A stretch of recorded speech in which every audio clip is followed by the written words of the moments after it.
From service to strength, from questions to choice, guidance you trust, her vet voice. Hello, YouTube. Happy Friday. We are here late tonight. How are you doing? I hope you guys had an amazing day. I hope all is well with you. And we are here tonight to listen to programs for justice involved veterans. Now, this is going to be unlike our regular scheduled Senate committee hearings. This one is going to be a little bit more educational, so that way we can learn about some justice programs that they have for veterans, talk about some things that if our peers need it, and have some information to share with them. So I just came off of H-Town Vets live over there, so I had to push this one back. But anyway, hello. As always, 66, it is amazing to see you here. Thank you so much. Hey guys, don't forget to like and subscribe. Hey Miss K, how are you? I hope you had an amazing Friday and you continue to have a great evening. The Mad Researcher, as always, thank you for joining. Benny, how are you? Yes, TGIF. And y'all, I have a couple consultations tomorrow, so I definitely got to go to bed. But anyway, it's always good. OT, it's always good to see you. Hosty, thank you for joining. How are you? Say hey to your fellow vets in the chat. Remember to be kind to each other. We have a lot to talk about here tonight. This is a very educational hearing that we are going to be listening to. And I want you guys to pay close attention to what they are saying, because veterans need program when they become, when justice is in place. I don't know if you guys know, but there's something called Veterans Court, where you would go if you've been charged with certain crimes. You can go to Veterans Court and they can monitor you, and then your charges will be expunged or whatever the case may be. It depends on the state. But Veterans Court has been the saving grace for a lot of veterans. Okay. So without further ado, let's get into it. Now, as you can see, ain't too many people on the committee, but look at the people, look at the heads. Look at the heads down here, guys. So let's see. OT, you'll be sending a decision letter? Okay, no problem. And I'll let you guys know what Sunday we're going to do decision letters, so I can get together with Natural and FF and we can create some strategy for these decision letters. But anyway, let's get the party started. It's one I don't think this topic is not one that has received a lot of attention, and I'm glad it is at least receiving more today. And I thank our witnesses. Got enough room? Everybody good? Okay. I thank our witnesses for being here. I especially want to welcome two of my friends from my law school days. Both have had significant careers since we graduated. Major General Butch Tate, who is one of our witnesses today, and is one of the drivers of veterans courts in our state, along with the former Chief Justice of the Kansas Supreme Court, Lawton Nuss. Again, these two are the folks I know best when it comes to these issues, and they are relentless on behalf of veterans and veteran justice. All of our witnesses provide examples of why we should work to support veterans when they transition out of the military, and the value they add to communities and our country after their service when the transition goes well. All of us do that. We need to make certain that the veterans who carry scars of unhealed wounds, visible and invisible, are not forgotten when left untreated. Yes. These can often lead or contribute to veterans' involvement in the criminal justice system. According to the Veterans Justice Commission, represented today by General MacEwen, 31% of veterans report having been arrested at least once in their lives, compared to only 18% of the general population. Wow. Veterans with PTSD or TBI diagnosis are more than 50% more likely to experience criminal justice involvement. While there's no one-size-fits-all solution to this problem, I am encouraged by the array of community-based programs supporting justice-involved veterans and their families. I'm particularly supportive of the Veterans Treatment Court models. Since Johnson County, it's a suburb of the Kansas side of Kansas City, opened its first veteran treatment court in 2016, and additional 5 Kansas counties have followed suit.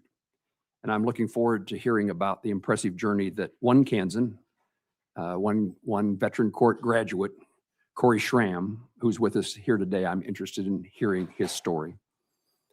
Thank you, Corey, for making the trip, and thanks to your team from Johnson County in joining you here today. According to All Rise, represented here by Chief Counsel General Tate, the average national completion rate for treatment courts is nearly 60%, approximately 2/3 higher than probation, and more than twice the rate of probationers with substance use disorders. Wow. This data demonstrates that the cases of justice-involved veterans are best handled by experts who understand that a veteran's experience is different than that of a civilian. Mm-hmm. Veteran treatment courts are tangible investments in those who served our country, and the results that we've seen speak for themselves. I will continue to prioritize federal support for veteran treatment courts in this committee, as well as my role in the Senate Appropriations Committee. In this year, the annual CJS appropriation, that bill provided $4 million to the Department of Justice to establish the National Center for Veterans Justice. Through the National Center, I hope to see veterans in Kansas and across the country benefit from a coordinated DOJ resource designed to improve the outcomes of justice-involved veterans by closing the gap between research, policy, and the front line of practice. This afternoon, we'll discuss where Congress, DOJ, VA, and local communities, where they've made strides in delivering on these promises that we've made to those who served.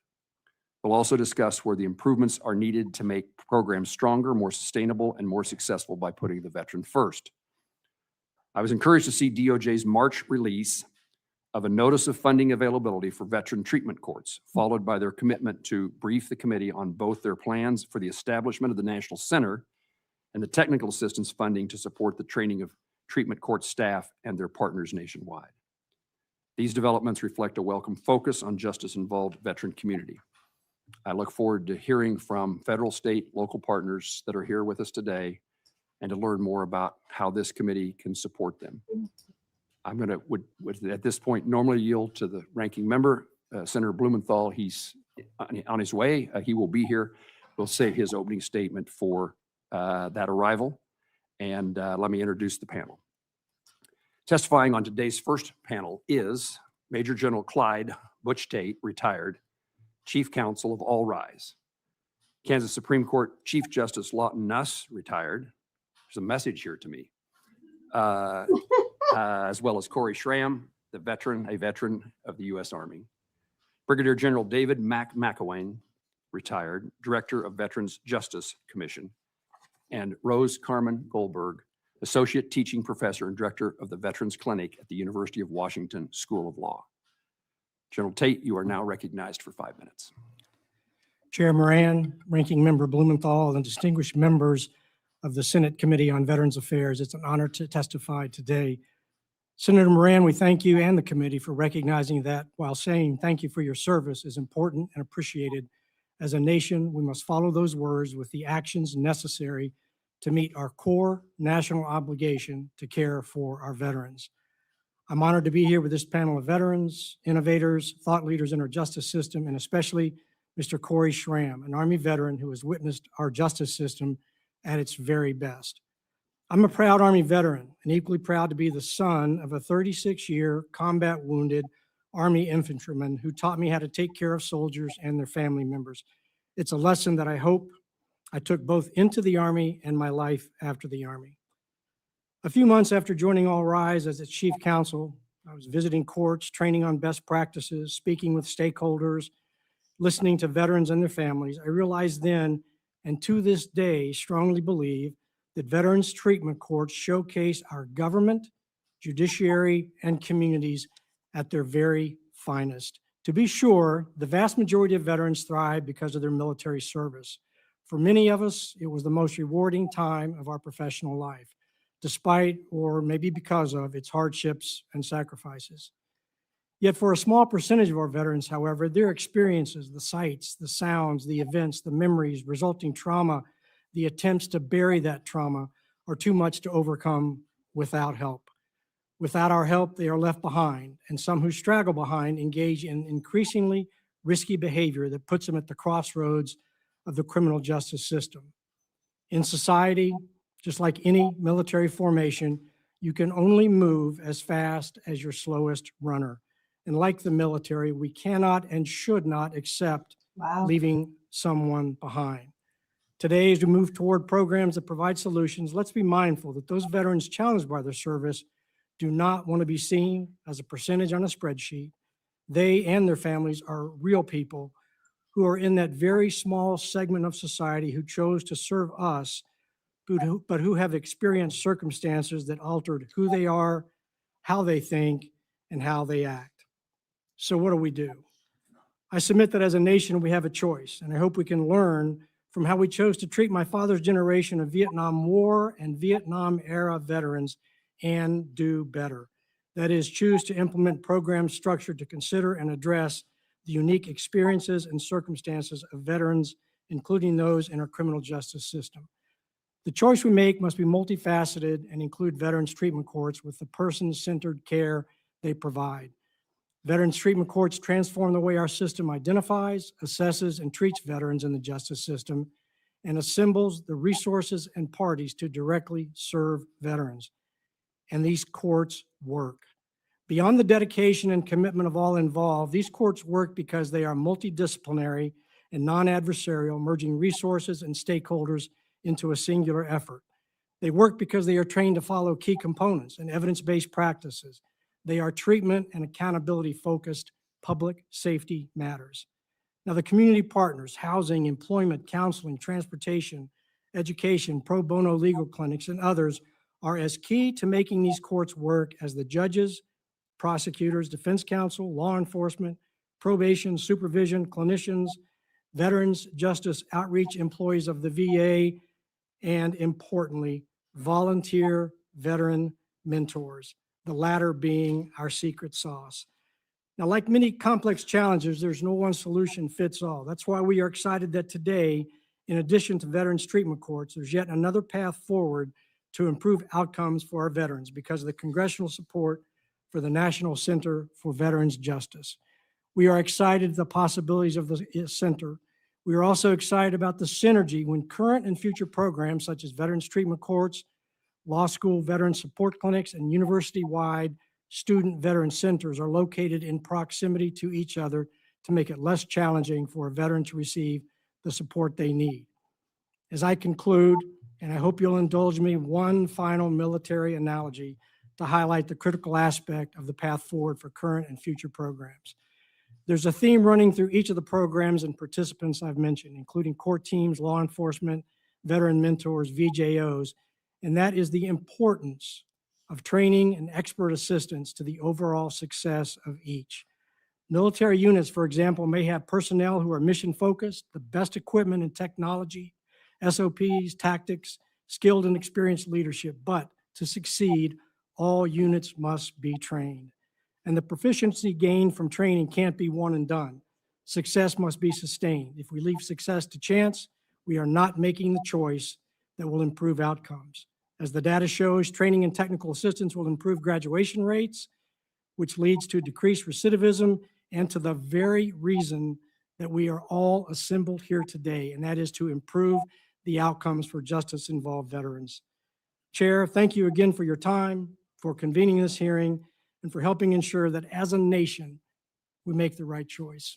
Thank you. Chief Justice Nuss. A combat veteran told me he would have been better off being killed in Afghanistan instead of coming home and being arrested for committing a civilian crime. As he described his shame to me, I went from hero to villain. This justice-involved veteran suffered from unhealed PTSD.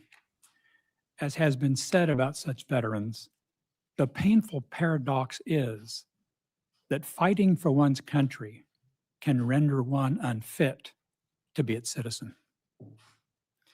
Fortunately, this veteran later became one of the first graduates of the Veterans Treatment Court, VTC, in Johnson County, Kansas. And I'll talk more about this and other Kansas VTCs because our experience could be a model for how other jurisdictions establish new VTCs and enhance existing ones. Before doing that, let me say I'm a Marine Corps veteran. And as was mentioned, I'm the former Chief Justice of the Kansas Supreme Court. What has not been said is that I left the court with 3 years remaining in my term so I could devote more time to help my fellow veterans. Thank you.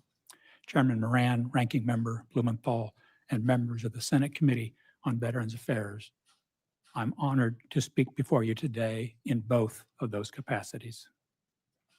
Now to begin. In 2015, Kansas had no VTCs. Today we have 6, and we are working to establish more.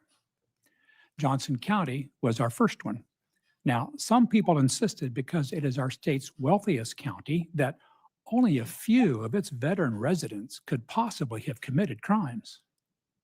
Until the sheriff was called, and he said 60 of his inmates were veterans. Wow. That fact helped expose the need for a VTC. Mm-hmm. Another VTC obstacle was funding. I had to tell judges the judicial branch had no funds available. But these and other creators agreed to take on extra unpaid work and opened the first Kansas VTC in 2016. It has been thriving ever since, thanks in substantial part to later grants from the Bureau of Justice Assistance. So we thank Congress for these appropriations. How do we know this VTC has been thriving? Well, consider that 89 veterans have graduated from this program, Wow. and only 5 of them have been arrested for committing later crimes. That means 84 have been rehabilitated, a nearly 95% success rate. 84 people who returned to being contributing members of their families, local communities, and American society. So how did Kansas get 5 more VTCs? Well, for starters, this VTC encourages all those who are considering one to come watch their court proceedings. Yes. There, the visitors also talk one-on-one with their peers. For example, the VTC judge with the visiting judge, and the VTC probation officer with the visiting probation officer. Along with that, this VT tells these visitors just how beneficial All Rise's training and technical assistance had been for it and will be for their future VTCs. I participated in 3 of those training sessions years before joining the All Rise Board of Directors, and I can independently confirm their worth. Also, BJA funding is helping to expand our VTCs statewide. The judicial branch's specialty court program manager gets All Rise's notices of BJA funding opportunities.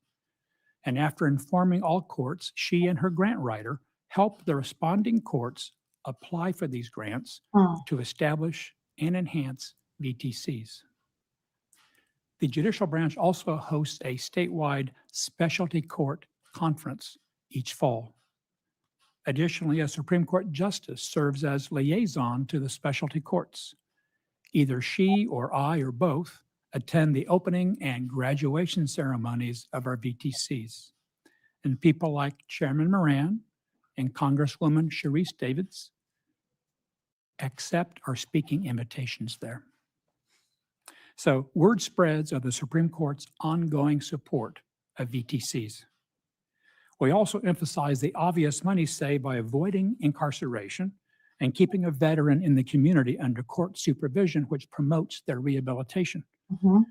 Without this opportunity, we face the resultant financial costs of future incarceration for their new crimes, We also face the hidden costs of these new crimes, and that is the extra time, the extra burdens by time imposed on those working in the criminal justice system. In response to such information, last fall, our newest VTC was created in Douglas County, the home of the University of Kansas, also known as KU. And there, the VTC joined two existing KU veteran helping entities to form the Kansas trifecta. One is the KU Law School's Veterans Legal Support Clinic. And thanks to your committee chair, this clinic was created with federal funding and provides free legal services to veterans across the state. The third in the trifecta is the General William K. Jones Military Affiliated Student Center. And there, students, including current and former military and their families, can come for services such as support from the VA's Vet Success on Campus program and guidance and answers regarding the GI Bill and VA benefits, all while enjoying the camaraderie of a familiar military-connected environment. The trifecta entities can share information and refer clients to one another when necessary. To conclude, I thank you all again on behalf of my fellow veterans. Justice, thank you very much. Now to Mr. Schramm. Corey. Chairman Moran and Ranking Member Blumenthal and members of the Senate Committee on Veterans Affairs, thank you for the opportunity to speak with you today. My name is Corey Schramm. I'm a husband and a father of two great kids, and I'm a proud veteran of the United States Army. Today, I serve as an adult case manager at the Johnson County Mental Health Center and a member of the Johnson County Criminal Justice Advisory Council. I am also a grateful graduate of the Johnson County Veterans Treatment Court. Wow. After 9/11, I joined the Army and employed to Iraq 3 times. I am proud of my service. In Iraq, we had structure and routine. We knew we had each other's backs, and the mission kept us focused. Back home, I was still learning how to be a husband and a father. Just when I felt I was beginning to build a relationship with my daughter, I would have to leave again. I understand now that my drinking and drug use was my way of coping with a life I didn't know how to live. In June of 2020, things came to a breaking point. I spent 5 hours in a destructive episode at my house involving a weapon. Wow. I have no memory of the incident, but I woke up charged with a felony and facing incarceration. I didn't know if I would even be welcome back in my home again. This is where my story of recovery begins. A Veterans Justice Outreach Specialist with the VA is who introduced me to the Veterans Treatment Court. Veterans Treatment Court changed my life and the life of my wife and children. My first day in Veterans Treatment Court happened to be a graduation ceremony. I watched veterans with similar backgrounds as mine hug the judge and thank police officers for who had arrested them. They were applauded and thanked for their service. It was like nothing I'd ever seen. Veterans Treatment Court changed my life, and the lives of my wife and children. The program gave me structure, accountability, and support. I knew where I needed to be and what was expected of me. And for the first time since leaving the military, I felt like part of a unit again.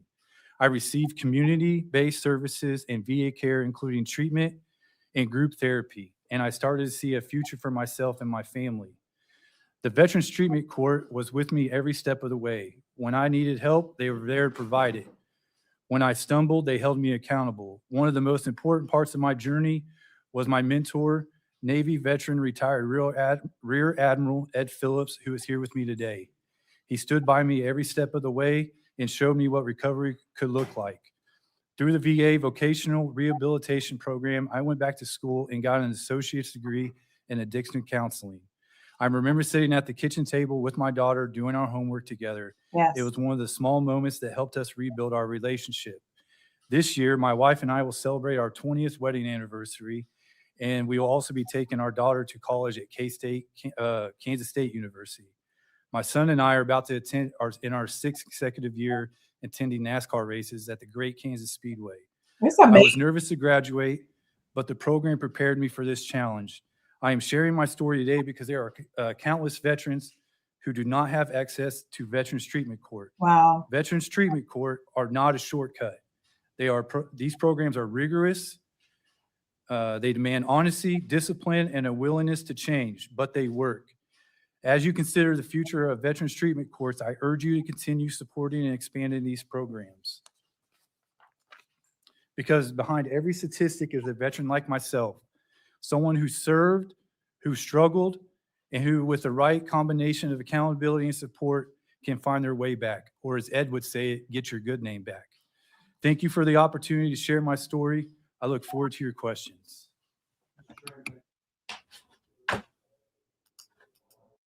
Let me just pause this for a very quick second. If you have not looked up the Veteran Treatment Center in your city, this is an indication that you should. I am probably going to create a post and try to post as much information I have. I do have a background in criminal justice. I worked as a probation officer for numerous years, and I have dealt with many veterans who were in veterans court. This is the reason behind doing this live tonight. This is a very, very near thing to my heart. I have seen veteran court being very successful for many veterans, okay? This is outside of the whole claims process because you lose your VA disability if you go to prison, okay? And the amount of information and the resources that are provided in veterans court is unmatched, okay? So if you know somebody who is currently going through the process, and I'm going to tell you this, there are certain crimes that cannot be in the veterans court. So it depends on the crime that you committed, okay? Now, if you go out there doing something that you know that you should not be doing, and it's a very heinous crime, then it cannot be in veterans court. But veterans court has saved many veterans' lives. It is a treatment court for veterans only. To include the judge is also a veteran. So you have a veteran community, okay? They get as many veterans as they can in that treatment court, and in the treatment program, in the drug program, it is a very, very great program. So if you know of anyone, please let them know about veteran treatment court. Prison personnel will only also work with VSO credit agent for advocacy. Correct. Yes, veteran treatment court is the way. If you know anyone, talk to them about it. On the anniversary and off to college, and gratitude and expression of our support and thanks to the Admiral. General MacEwen, you're now recognized. Thank you, Chairman Moran, Ranking Member Blumenthal, and members of the committee. I'm Mac MacEwen. I served in the Army for 33 years and retired 11 years ago as the Adjutant General of the Army. I'm here today representing the Council on Criminal Justice, where I serve as the Director of the Veterans Justice Commission. The Council is an independent, nonpartisan think tank and invitational membership organization that advances the understanding of the nation's criminal justice policy choices and builds consensus for solutions.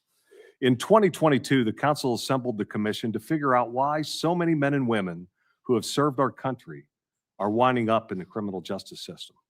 It issued 11 recommendations and several research publications. I've submitted the details of all the recommendations in my written testimony.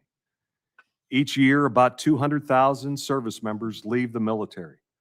Most transition successfully, but some face challenges. Veterans are more likely than non-veterans to be arrested, and tens of thousands are incarcerated.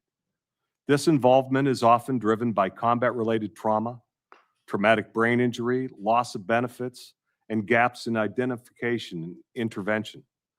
The way we currently manage struggling veterans undermines recruitment, jeopardizes the health and safety of our veterans, their families, their communities, and ultimately national security. The Commission made several recommendations for changes at the Pentagon. 1, creating an Undersecretary of Transition to mitigate the issues of fragmented delivery of services and creating accountability in one office. 2, creating a validated risk needs assessment that identifies service members at the highest risk for post-transition problems and incorporating evidence-based rehabilitative practices into the management of disciplinary and other performance issues. And 3, establishing a network of joint transition centers, residential programs aligned with VA facilities to assist higher risk service members before they leave service. Mhm. A critical element of the Commission's plan addressed what we refer to as the commander's dilemma, the tension commanders face between maintaining unit readiness versus supporting underperforming service members or supporting transition. To prioritize operational readiness, commanders look for the fastest way to replace service members who are not available for unit transition, disciplinary, or medical reasons. A commander may not have the flexibility to allow an individual to participate in congressionally mandated TAP or receive evidence-based support for the kinds of minor disciplinary infractions seen in the civilian justice system. Mhm. Instead, the system defaults to granting administrative discharges. Yep. And other than honorable discharge is an administrative death sentence, locking service members out of benefits that support a smooth transition. I speak from experience on this. I recommended or approved without knowing the full impact those kinds of discharges, and I regret that to this very day. Y'all hear that? The Commission made several recommendations for changes at the VA. First, Congress must direct a return to the plain text of the 1944 GI Bill, providing VA eligibility to all former service members not discharged under dishonorable conditions. Second, repeal of the 1999 rule change and return to providing VA health care to incarcerated veterans. VA medical services are more appropriate and effective than standard correctional care. And third, eliminate administrative barriers to housing eligibility and prevent benefit arrearages. When veterans do enter criminal justice system, they confront a patchwork of interventions.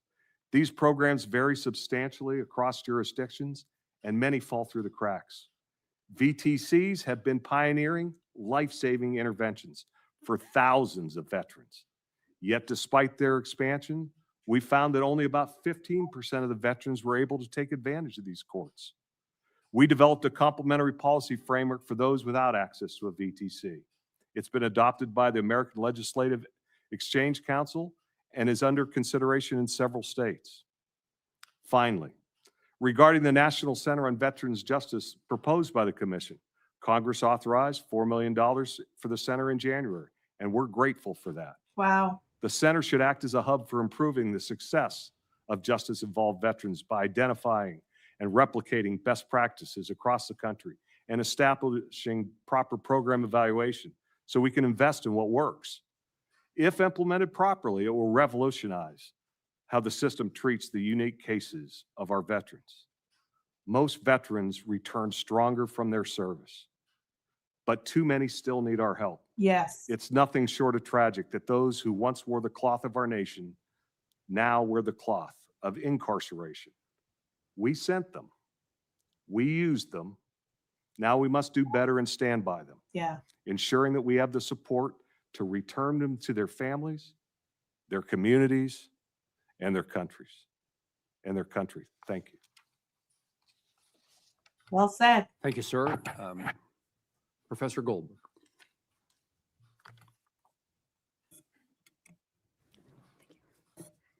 Chairman, ranking member, and members of the committee, thank you for the opportunity to testify today on the pressing topic of how we can better serve justice-involved veterans. The Veterans Clinic I teach at University of Washington School of Law provides free legal services to low-income veterans. Many of our clients are justice-involved veterans. In this role and my decade in veterans law, I have seen firsthand the significant harms and barriers that justice-involved veterans face, and how this too often results in incarceration. While these barriers are many, I will use my time to focus on 3 main points. First, while veterans treatment courts are a highly effective intervention that improves outcomes for justice-involved veterans, not all veterans are allowed to participate. Correct. In some jurisdictions, veterans with less than honorable discharges are locked out. Mhm. This runs counter to the spirit of veterans treatment courts, which recognize that post-service criminal conduct often stems from mental health conditions during service stemming from service traumas. The same is often true for military misconduct that results in a less than honorable discharge. In addition, veterans with less than honorable discharges stand to gain the most, in many instances, from the integrated and structured treatment that veterans treatment courts provide. They have higher rates of incarceration, higher rates of homelessness, and are at higher risk of suicide than other veterans. While many veterans treatment courts connect veterans with VA services, there are a variety of options available for veterans with less than honorable discharges that the VA has not recognized as VA eligible. VA provides care to other than honorably discharged veterans for military sexual trauma-related conditions, service-connected conditions, and to veterans who served at least 180 days and served in combat, regardless of discharge status, with some very limited exceptions. Mental health care may also be available through local, state, and community sources. Second, justice involved veterans are deprived of earned benefits. VA is supposed to reduce incarcerated veterans' benefits under certain conditions. For instance, for veterans convicted of a felony who are incarcerated for more than 60 days, starting on day 61, if they are rated over 20% or more, their benefits are reduced all the way down to 10%. However, VA does not consistently make these reductions. This results in what is known as an overpayment. Wow. Upon release, a veteran may receive the surprising news they are indebted for these overpayments, and VA is garnishing their benefits. Overpayments thus threaten veterans' successful reentry into society. In addition to preventing overpayments, VA should liberally waive overpayment debts linked to incarceration under its existing authority to waive debt as a matter of equity. Third, incarcerated veterans are urgently in need of VA mental health care. Veterans with service-connected mental health conditions are more likely to be incarcerated, and confinement aggravates their conditions. VA's current position, however, is that it cannot provide this care. This exclusion from basic care is inequitable and harmful. I was therefore pleased to see the Get Justice Involved Veterans Back Home Act introduced recently and strongly support it. By Senator King, yes, the most important part. This bill would create a pilot program under which VA provides telemental health treatment to incarcerated veterans. This would fill an important gap as mental health care in correctional facilities is inadequate, and only VA provides specialized treatment for conditions unique to military service, such as post-traumatic stress disorder and traumatic brain injury linked to military sexual trauma or combat. I encourage the expansion of this important program to include veterans with less than honorable discharges. They stand to benefit greatly, given their higher rates of incarceration and mental health conditions, and as noted, VA has options for providing this care. I also applaud Senator King's bill for requiring automatic resumption of VA benefits after incarceration ends. Timely resumption of benefits can mean the difference between living on the streets and a high risk of recidivism versus safe housing as a launch pad for a healthy life. Yet it can take many months and much advocacy for veterans to get their full benefits back.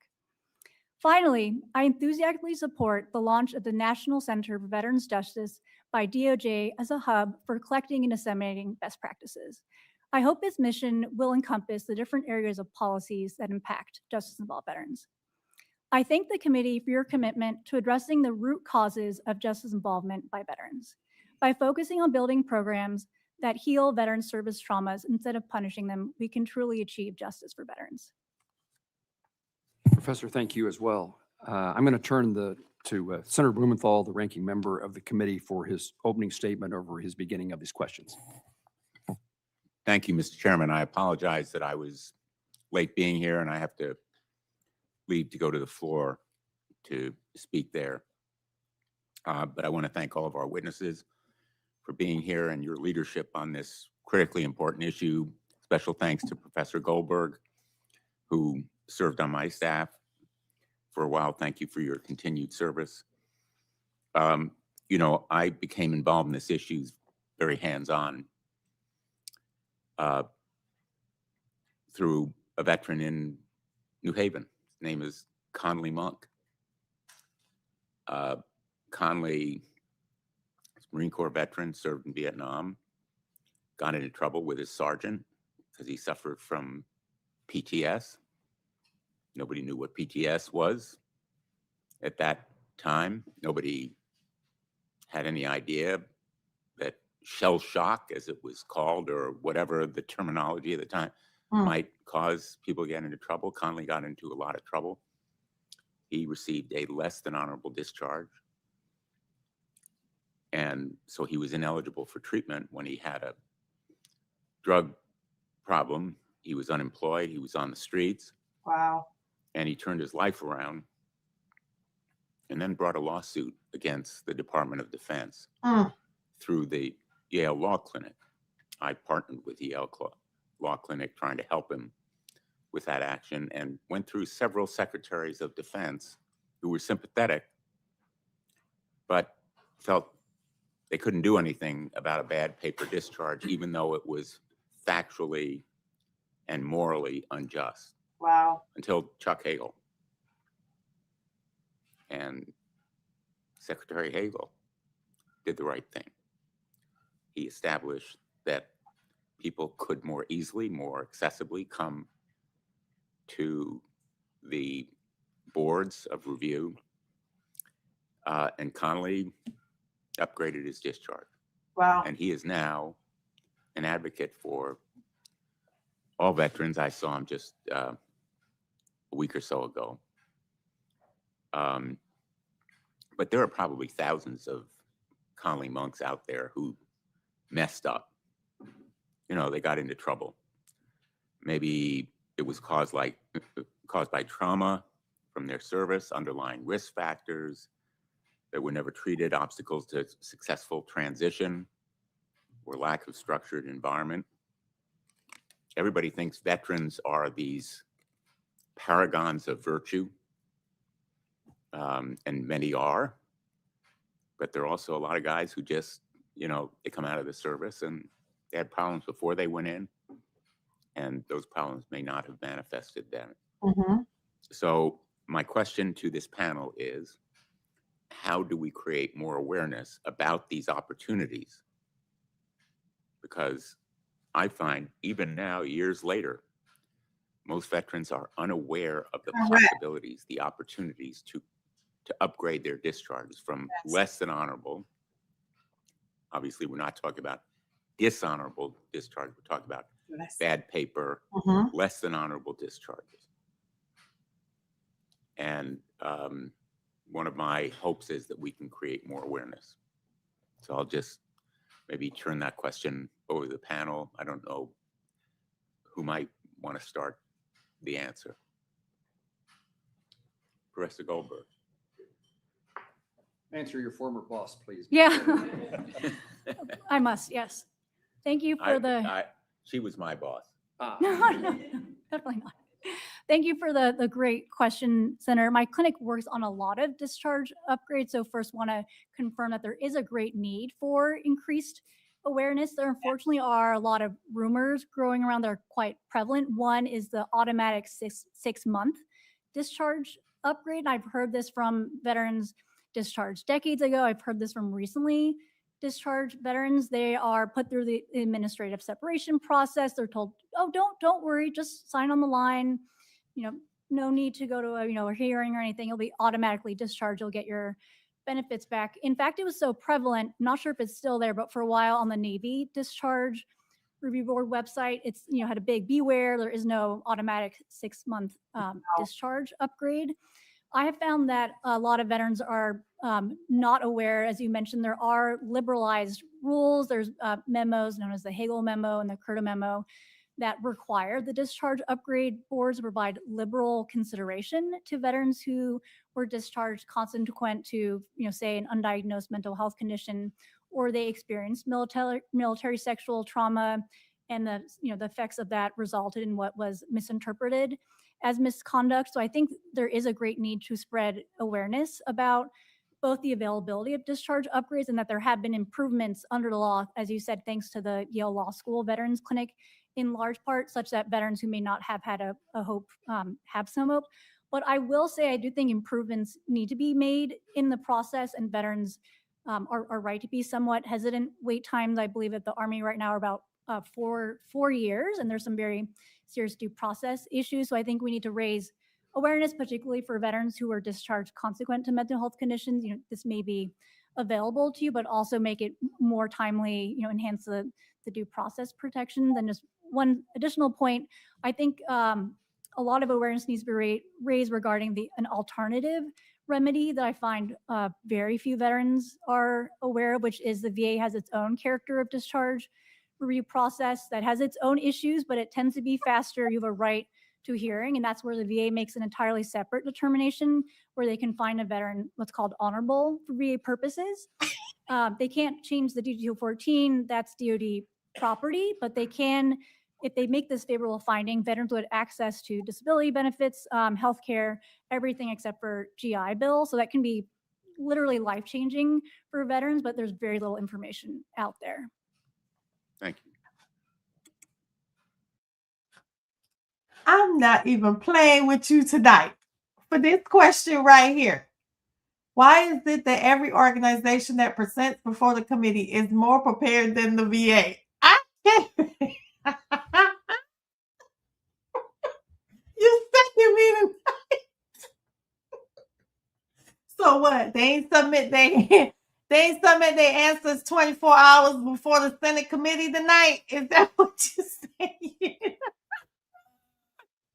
Because you can tell that she is prepared. Because this is a very, guys, I have been talking to you guys about discharge upgrades. She confirmed exactly what I have been saying. You cannot just go ahead and say you're submitting an application. Those people are going to throw it in the trash. You have to have the evidence to go with your discharge upgrade. I've been beating this dead horse when it comes to discharge upgrades. Well, thank you all. I apologize. Thank you, Mr. Chairman. Senator Blumenthal, thank you. Let me call on Senator Tillis. Thank you, Mr. Chairman. Thank you all for being here, and congratulations, Corey. I've actually had a long relationship with veterans treatment courts in North Carolina. In fact, the first one we had created there was back in 2013 when I was Speaker of the House, and man, they work. And I tell you, if my colleagues haven't been to a graduation of a veterans treatment court, you owe it to yourself. It's like the swearing-in ceremony for citizenship. It is really heartwarming, and it's a lot of fun to speak to the graduates. We actually, our strategy in North Carolina has been trying to encourage courts in and around VA facilities, because we know that they kind of they work hand in hand, and I think we've done a good job of that all the way from near Fort Bragg out to Asheville. There's virtually no major VA facility in the state of North Carolina that doesn't have a VTC nearby, and I think it works. The thing that I think we need to do to get the scale and consistency is start talking about best practices and models. We in the Bipartisan Safer Communities Act, a bill that I was part of leading the negotiations. We established additional funding in there for veterans treatment courts.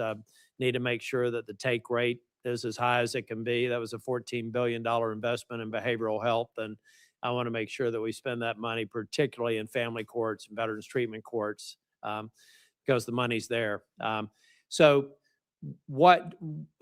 I should back up and say a part of this is a great cure for the veterans who can get access to it, Yes. but we've still got to work on prevention. Yes. And it goes back to what I've been saying for the 11 years that I've been on this committee. We've got to get to a transition process that's an audience of one. We've got to get some stickiness so that people like Corey, once he gets discharged, has some connection to a community. And we all know the ones who are most likely to run in trouble are the ones who are least likely to be connected to the VA. That's indisputable. So, the question becomes how can we, a lot of these things are initiated at the state and local level, although as the example that I've used, we actually did congressional directed spending for Rowan County just recently for another VTC in North Carolina. Is there some sort of a consensus around states that are doing it right? I'm not necessarily saying that North Carolina does it right. We're just one model that's creating good results. But how do we start coalescing around maybe a national standard based on best practices, since these courts have been out here for a while, and see to what extent we can do to encourage the state and local governments to build out more capabilities, provide more access? And then second question really relates to every hearing I've ever gone to on transition. We all say the same thing.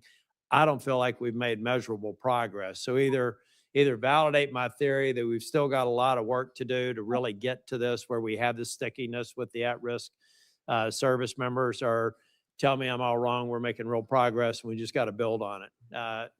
Mr. Tate, we'll start with you. Senator, General thank Tate. you. Excellent questions, both of them. I will tell you that the way we ensure fidelity to the model, the way we ensure best practices and evidence-based procedures is through training and technical assistance. I can't understate the value that our training and technical assistance program creates when we talk to the teams about here's what works. And I think there's a clear correlation between that training and the efficacy of the court. People are well-intentioned, but they're not all executing as well. They're not getting the graduation rates we'd like to see, but please continue. Yes, sir. And sometimes when they think they know the right way to do it, they actually may do more harm than good.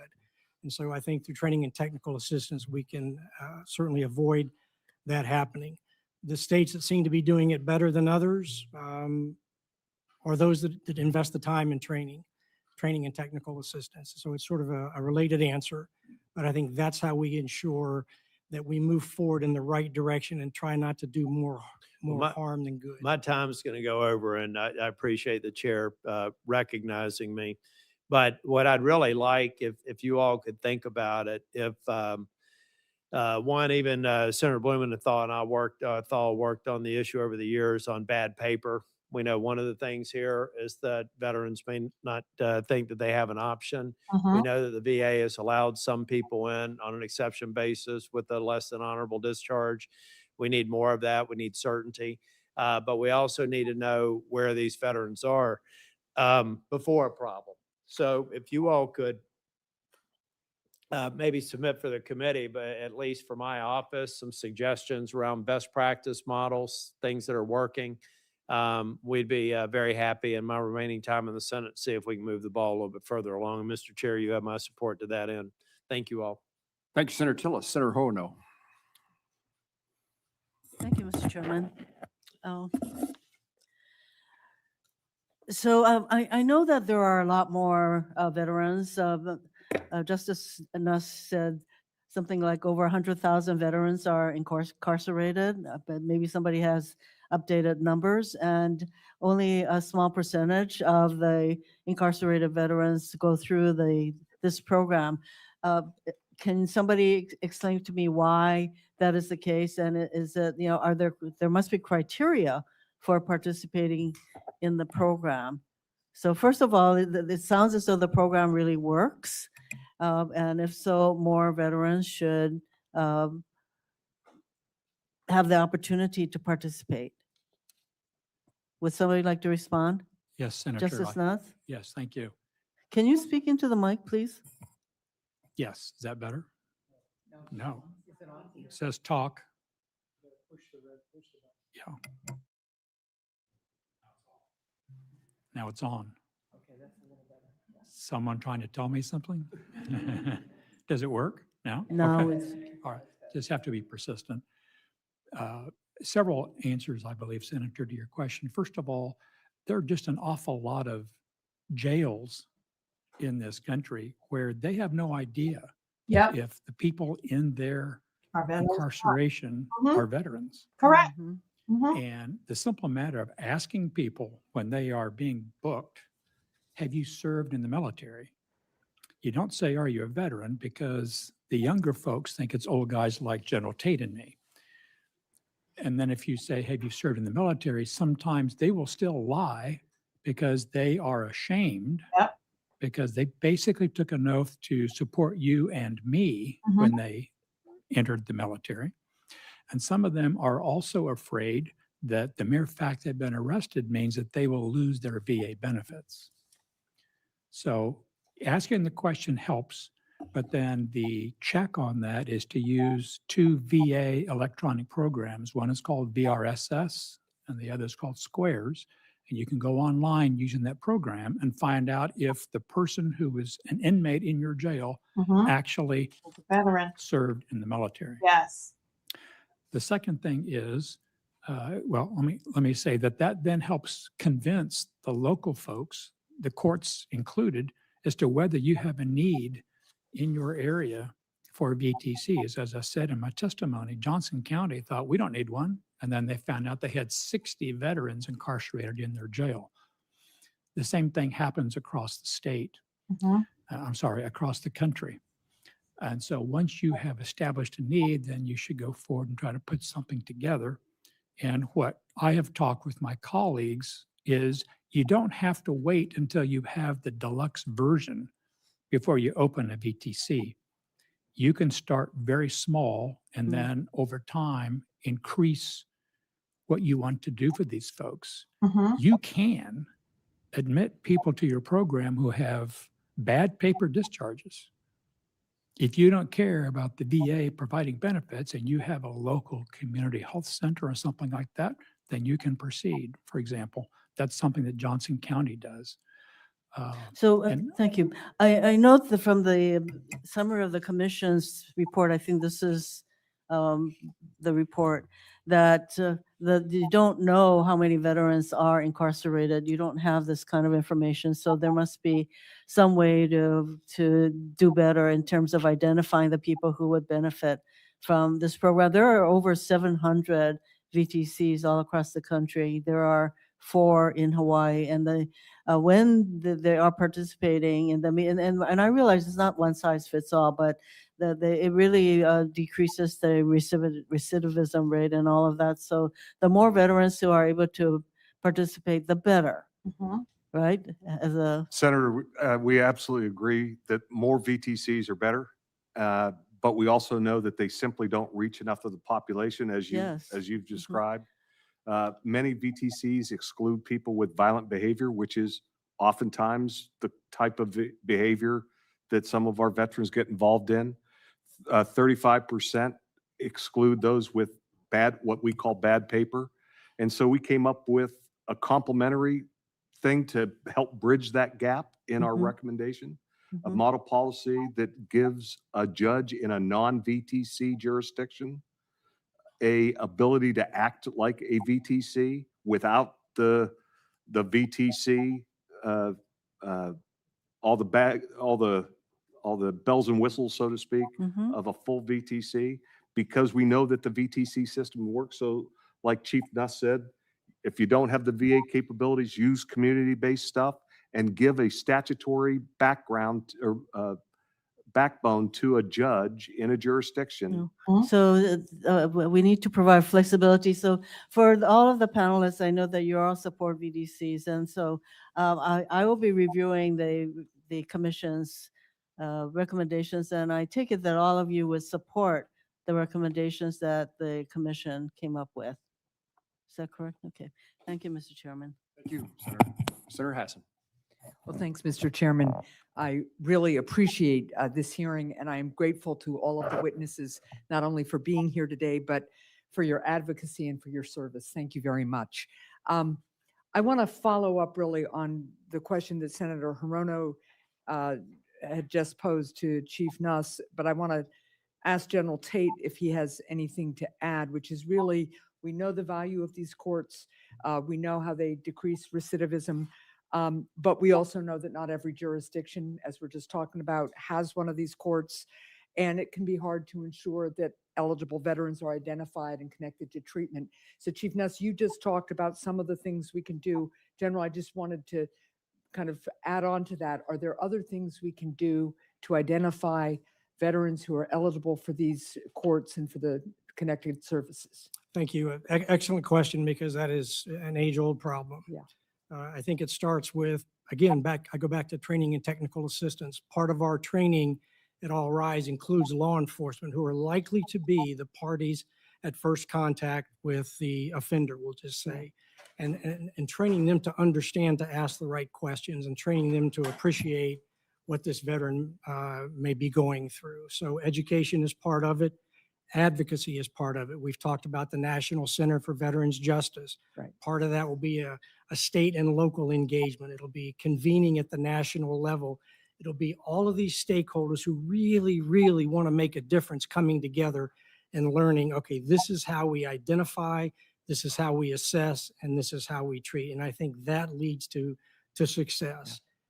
To Senator Tillis's question, he wanted to know when do we get to the bottom line? When are we there? And I think the answer is we're there when there's a veterans treatment court within reach of every eligible veteran. Yeah. And to be sure, they are not for every veteran who's in trouble. Correct.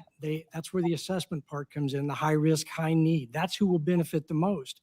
If it's a veteran who isn't high risk or high need, then let's don't put them through such a high accountability, high touch sort of environment. Let's get them treated. They don't have to sort of face the same sort of accountability that someone embedded in that treatment program. So it's not necessarily for every veteran. Right. Who gets in trouble. We have to be careful on how we assess. Yeah. Thank you.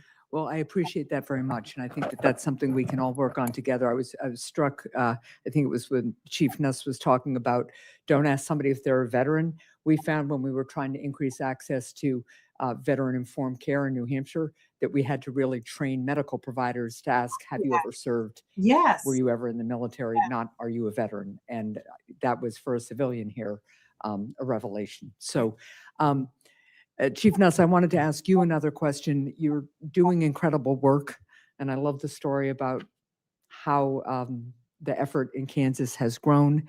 And you mentioned that grants from the Bureau of Justice Assistance have helped overcome funding obstacles. What more can Congress do to help facilitate the creation and operation of veteran treatment courts? Brigadier General there was also talking about that. And what can we do to support our state and local partners? Well, thank you, Senator. The first answer that comes to my mind is increase the appropriations that would go to BJA. Okay. And as the chair pointed out, those recent figures came out, I think maybe 3-4 weeks ago. I believe $26 million has been appropriated. And for some reason, there are some entities around the country who do not apply for those grants. I don't know why. Okay. But they somehow need to be educated. The money would be available. I have also spoken with some federal court judges, and they are not protected by those okay. appropriations. And one of them told me that they don't have the money for an additional probation officer who can handle veterans in a veterans treatment court program. And so they don't have any program for them other than trying to put that veteran defendant in contact with the VA. Okay. So a VJO can come provide some services. But they don't have a program where they say, if you are a veteran, you come in, we can divert you from this crime if you go through our 18-month program. Mhm. And several courts have said the federal courts don't get the benefit of those appropriations through BJA. Okay. And for some reason, even though the tribal nations are, and we have, I think, 575 federally recognized tribal nations in the country, very few of them apply for these funds. So I don't know if Congress can do anything to try to stir their interest or their notice of this availability. All right. Well, I appreciate that. I'm going to submit one more question to the record for all of you, and just to kind of highlight something that I had hoped to get to is we have been talking about veteran treatment courts for veterans who get involved with the criminal justice system. I think it's important to note that we often overlook how civil legal issues can impact veterans. So I'm going to ask all of you for your thoughts about the benefits that veterans can gain from receiving help with civil legal issues, and how that can help reduce recidivism rates and perhaps prevent involvement with the criminal justice system too. Thank you very much. Thanks, Mr. Chair.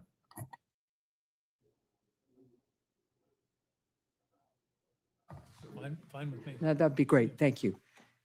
Yeah, I mean, it's everything from housing to, I'm interested in is this legal aid? I mean, where does this go? yeah, it's housing, family law. I mean, The whole shebang. so I'd love to explore that. Yeah. Senator, my experience is you won't find a veteran in Veterans Treatment Court with just one problem. Right. You will find layers of problems, all of which led to that unfortunate intersection with law enforcement. Non-Dougie. We're talking housing, employment, education, counseling, substance use disorder treatment, every possible landlord-tenant issues. Because I get kicked out on the street, I no longer have a place to live. Yeah. My employer fired me because I don't have any place to live. I can't get to work, can't get my car, et cetera. So I gotta do something to feed my family, and that's how this happens. So that's why it's so critical to have the involvement of these community partners. As I said at the outset, I believe government and the judiciary and community partners have never looked better than they look with Veterans Treatment Court. So we got to get all those partners together, get them in the courtroom along with the Veterans Justice Outreach Officer to start coordinate, to swarm, if you will, to remove those. So you're exactly right. Incredibly important to address those issues. And that's where the pro bono clinics, the law school clinics all come in handy. Thank you. Thank you. And Senator, the one thing the commission found was we start looking at this way too late. Yeah. We start looking at it when they become justice involved. Yep. And we have to start looking at it while they're still in the military. Yeah. Because when you think about it, we spend $9 billion a year taking individual people, civilians, and transforming them into warriors. Right.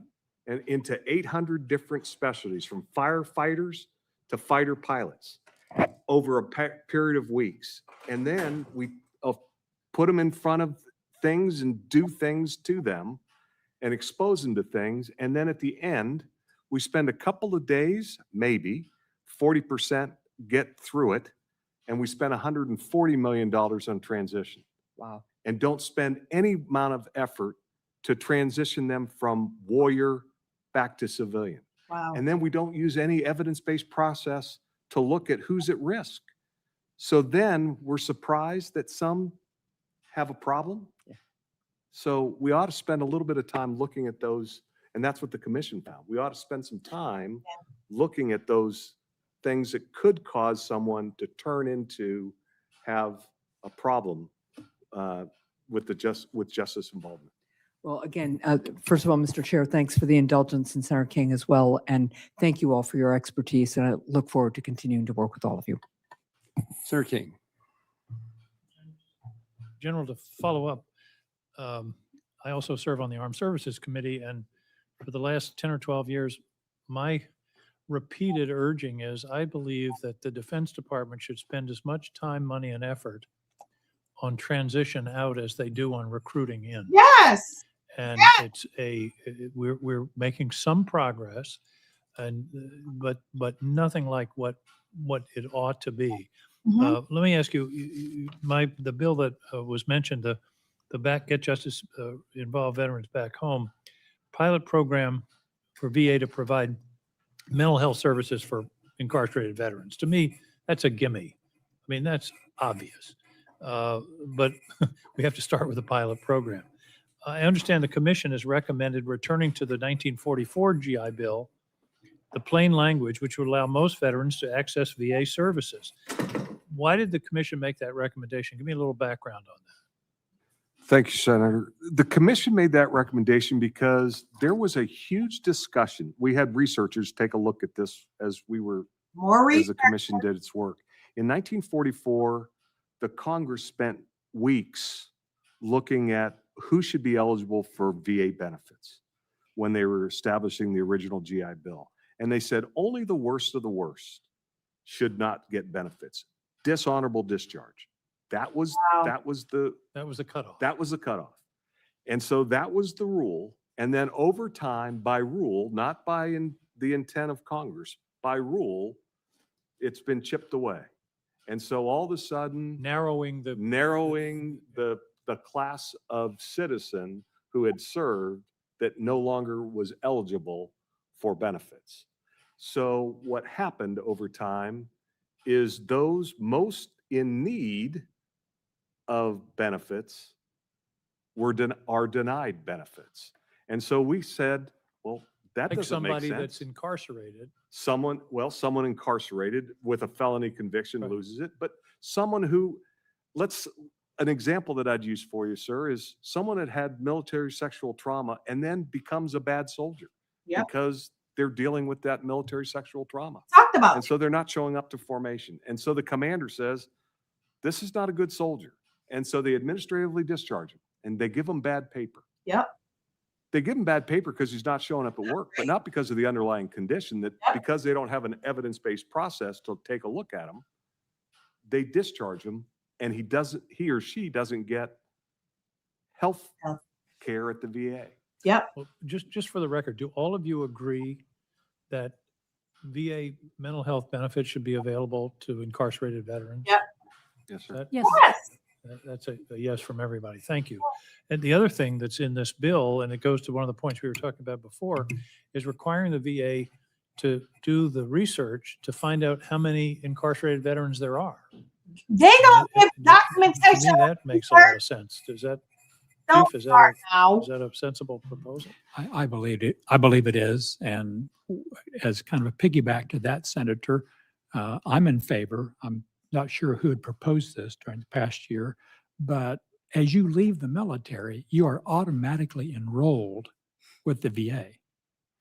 You don't have to have that. You're saying that should be the case. Should be the case. It's not the case. It is not the case, Yeah, correct? We're working on legislation to allow veterans to enroll in VA healthcare before they leave active duty. I think that's a sensible.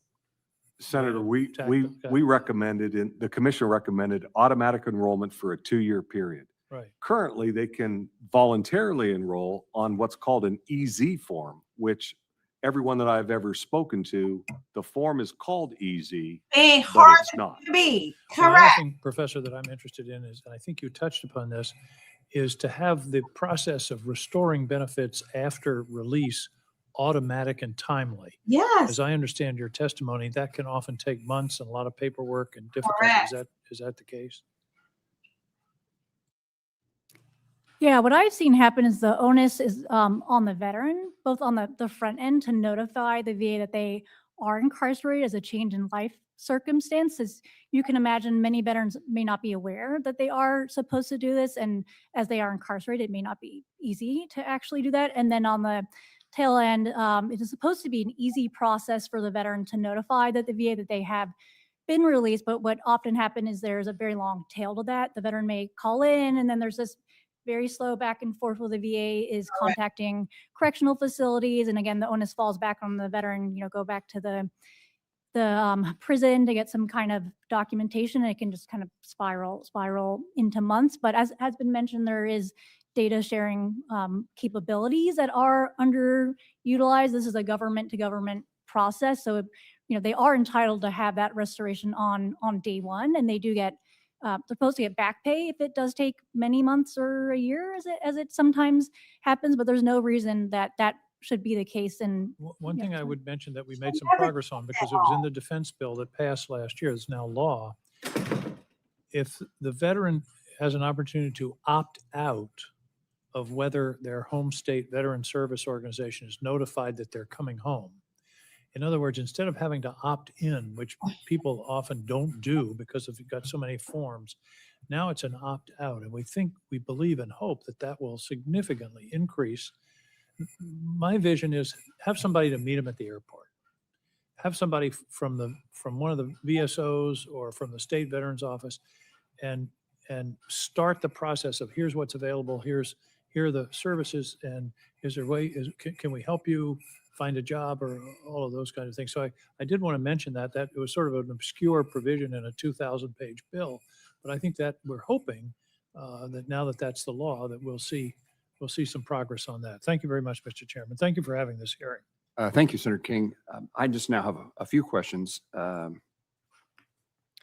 me first start with this conversation that has been involved several members, including Senator King's just recently. So the Transition Assistance Program, TAP, is supposed to help veterans move from active duty to life after active duty. Ah, I don't think, I'll speak for myself, that the program has not been sufficiently utilized, not.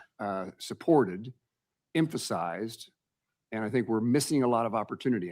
And I never thought about this in regard to the Veteran Treatment Court until today, but we've been pushing particularly the military to have a higher priority in assisting their active duty men and women during transition. And a lot of that conversation originates with a concern about at what point in time is a veteran, is a service member, soon to be a veteran, most vulnerable to commit suicide or mental health issues. And I think the conclusion is that's the most fragile time. And so for a different reason, we've been pushing greater efforts by the VA, but perhaps more importantly, greater efforts by the military, the Department of Defense, to implement a solid TAP program. But the conversation we have been having suggests to me there may be another opportunity or another purpose for TAP related to what you all are trying to advocate for, is the connection between those who serve and the world after their service. Anyone want to assist me in fleshing out that thought? Sir, if I could, I think two things on the TAP program and why it maybe doesn't work. And I ran the TAP program for the Army. Excuse me for criticizing. And so I'm criticizing myself in some ways. When the commission did its report, we understood that the commission, the military classified 41% who transitioned in a year's period as not fully prepared through the TAP program. 22% of those never even attended TAP. Wow. Even though they were congressionally mandated to. TAP has never been fully, robustly evaluated. Many with other than honorable discharges don't attend TAP. And so we know that we don't use a validated risk needs assessment tool. And part of the reason TAP doesn't exist is because what we call the commander's dilemma. I talked about it briefly, but what we do is we put the commanders in an impossible position. And it's a position where we say, commander, worry about readiness. And oh, by the way, send them to TAP. And I was talking to a staffer today whose husband works at Davidson Army Airfield. He's an aircraft crew chief. Now he's thinking of getting out. Is his commander going to say, take care of your aircraft for missions? Or is he going to send him to TAP? When push comes to shove, he's going to send him to take care of that aircraft. Correct. And he may not send him to TAP. Now, what we said is, in the case where he really is at risk, if you do a valid risk needs assessment tool, you pull him out of the operational force, like he was in basic training, where he's not for an operation. You got to pull him out, put him in a joint transition center, get him the help he needs, and then send him on his way. Is the key, General, what you said is if they do a valid assessment? It absolutely is. But you have to do valid. This is revolutionary. It has to be revolutionary, because otherwise you can throw more money at it. You could say SkillBridge, and SkillBridge is a wonderful program if you're available. That's always the caveat.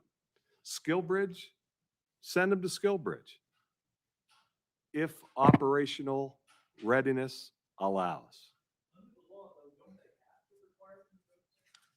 Sure it does, but they don't comply. Yeah, commanders don't send That's people. what we found You to time and work. time again. Yeah, I think that I've heard this before. They don't about- care anything about TAP. TAP is You not had a a phrase. I've priority. heard this dilemma, probably from generals I know in the neighborhood, is that the focus is defending the country. Yeah, and so what we've done is we tried to come up with a logical solution that solves the problem, so you don't put this commander in a paradox that you're asking him to fail. Yeah. So let me go back to, even though TAP has its challenges today for this evident reason, you got to prioritize what a soldier's doing in the last time of service. But is there if TAP is occurring, the transition program is taking place, is there a role in that process that affects veteran treatment court availability knowledge. I don't believe so. I'd leave that to your classmates to answer. They were but- smarter than I was then too. I don't think so, because it'll be an issue of timing. Yeah. Um, I think it would be a good idea. I want us to At also, that point, the problems are not evident. they probably are, they just aren't discovered yet. Yeah. Because even the service member and her family don't know the baggage that they are carrying. So it will take time for that to manifest. It's pointless. And I think we also have to be sensitive to the notion that these service members just want to go home. Out. And so, number one, you're going to put a burden on the commander. Oh, here's something else to put on your list. This is a top priority. Yeah, I'll put it on there with all the other top priorities. But then secondly, the mindset of the service member, that is, I just want to go home. I don't know what all this stuff is about. So that's why the solution has to be really carefully crafted. But I don't think, I don't think part of the separation will be, and hey, don't forget there's veterans treatment courts out there. It'd just be really hard to do. But that sort of advocacy can come elsewhere. It can come from the creation of this center, thanks to Congress. Part of that creation will be state and local convenings, national convenings, advocacy, where it'll become more widespread that the existence of those courts would be a tool to assist that service member. Thank you, sir. If you all would help me or help the committee, in a moment, we're going to dismiss you and we're going to have two other witnesses take the table where you are. One, they're both high-level officials, one at the Department of Veterans Affairs, the other at the Department of Corrections. Is there something that you would want to make sure that we hear from you that would lend itself to a The VA next. appropriate, useful question and answer from our next panel? I would simply like to highlight what an extraordinary program the VJO program is for the VA. These are young men and women who are dedicated, committed social workers who just every day get after it. So it's a real plus for the VA that ought to be just sung to the mountaintop about how good they are.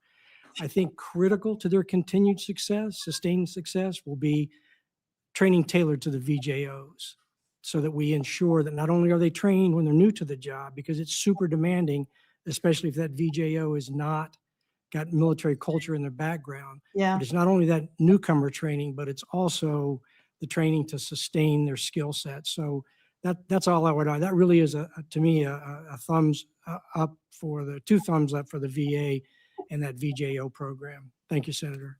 Yes, ma'am. If I may echo that and add to that, I also would like to enthusiastically support VJOs in the critical role they play. The latest I've heard, and don't quote me on, I believe there may be around 400 VJOs in the country. So I want to know from VA how many there are currently and if the staffing is adequate. My local VJO is amazing, does terrific work, is on the streets, in the jails, every step of the way with veterans in veterans treatment courts. So it's very much ties back to our conversation about veterans treatment courts, and VJOs are largely part of the success of veterans going through that. My understanding is that they are understaffed and overworked, and I don't believe their numbers have been increased in a number of years. I know there have been proposals, so I'd be interested to know both the number and if there are plans to increase the number of VJOs. Thank you. Notes were being taken. Mr. Chairman, if I could add to what they both have said, and I've told VJOs this to their face. I said, what I like about you is that too many times a government agency says, oh, you've come to us for help. Well, here's a stack of documents or pamphlets or booklets for you to read. And then if you see something in here you think that might apply to you, come back and tell me, and then we'll talk about it. The VJO takes the opposite approach. They can say, here's the stack of pamphlets and documents, but I've looked through them also. And based upon my interview of you, here are 2 programs that I think you could benefit from. Let's talk about them and see which one would work best for you.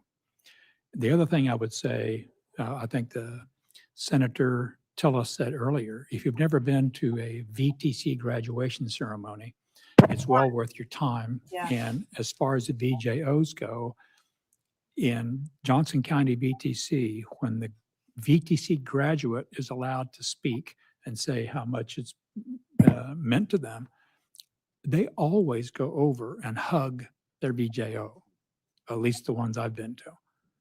And I just think that speaks volumes for how important the BJOs are, how well trained they should be, how much they care about the veterans. And I'd like to see more of them. Thank you. Thank you.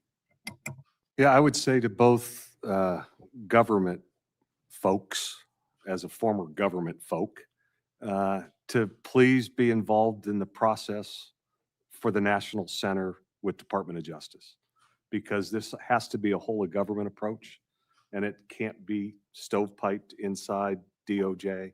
It has to involve everyone if it's going to work to take care of our veterans. Okay, thank you. Mr. Schramm, we just heard how important certain people had a role in your life in this process.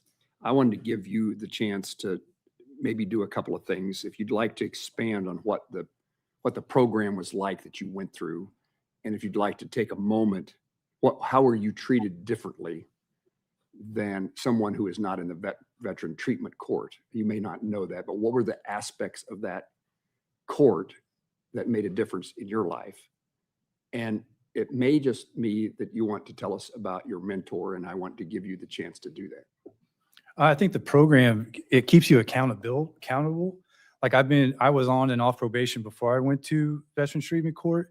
And when I showed up to Veterans Treatment Court, I thought I was just going to play the system and go through the motions. And boy, was I ever wrong.